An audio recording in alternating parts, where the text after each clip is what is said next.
उत्तर प्रदेश में सीएम योगी ने अवैध धर्मांतरण को अंजाम देने वाली गैंग के खिलाफ जंग छेड़ रखी।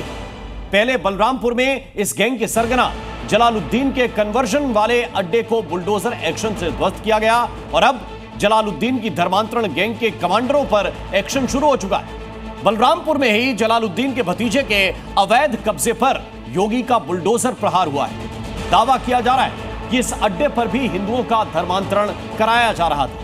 धर्मांतरण गैंग के खिलाफ योगी की बुलडोजर शपथ पर देखिए ये खास रिपोर्ट। छांगुर का भतीजा छांगुर के कहने पर तमाम तरह के इस पूरे सिंडिकेट को ऑपरेट करता था।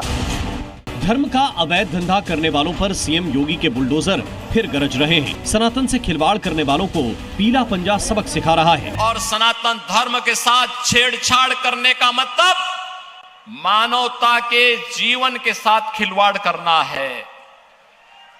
जो लोग अवैध धर्मांतरण के माध्यम से राष्ट्रांतरण की कुत्सित मंशा के साथ भारत के अंदर कार्य करना चाहते हैं, उनकी मंशा कभी सफल नहीं होने वाली है, कभी सफल नहीं होने वाली है। ये सीएम योगी की चेतावनी है कन्वर्जन गैंग के उन कमांडरों को जो जलालुद्दीन के इशारे पर हिंदुओं के अवैध धर्मांतरण के मिशन में जुटे हैं। जलालुद्दीन की धर्मांतरण वाली कोठी योगी के बुलडोजर पहले ही जमींदोज कर चुके हैं। अब उसके भतीजे सबरोज का नंबर है। रेहरा माफी गांव में जलालुद्दीन की कोठी से चंद कदम की दूरी पर बने सबरोज के ठिकाने पर बुलडोजर ने धावा बोला है। 11 बजे 2 बुलडोजर लेकर टीमें सबरोज के ठिकाने पर पहुंची। 2 बुलडोजर ने 7 मिनट में छत ढाई और 10 मिनट में दीवारें गिरा दी।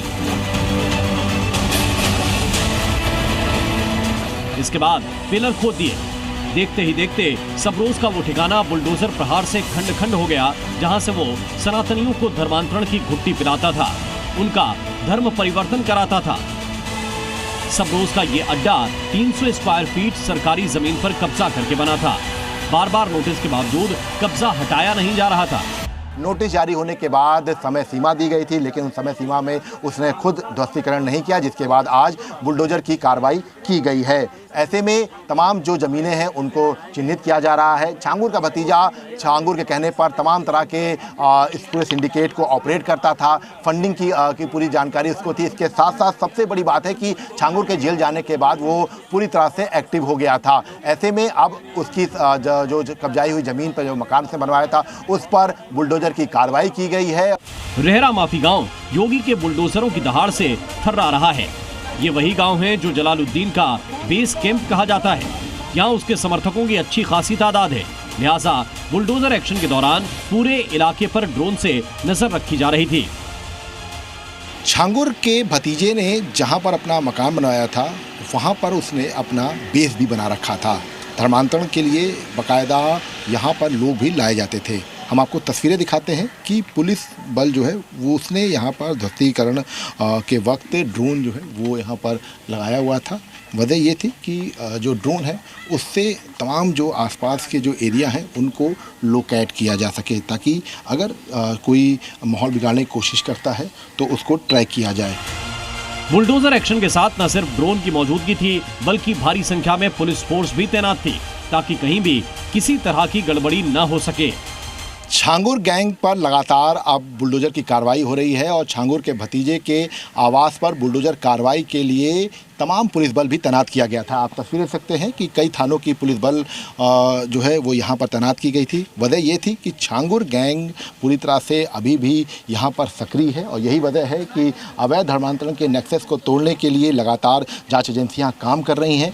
ATS की जाँच में पता चला है कि सबरोज पहले शादियों में बैंड बाजा बजाता था, कव्वालियां भी करता था। फिर वो अपने चाचा जलालुद्दीन की धर्मांतरण गैंग का हिस्सा बन गया। सबरोज ने जलालुद्दीन की मदद से सरकारी जमीन पर कब्जा कर मकान बनवा लिया। सबरोज के घर बुलडोजर एक्शन के दौरान 4 थानों की फोर्स और PSC के जवानों के साथ DM और SP भी मौजूद रहे।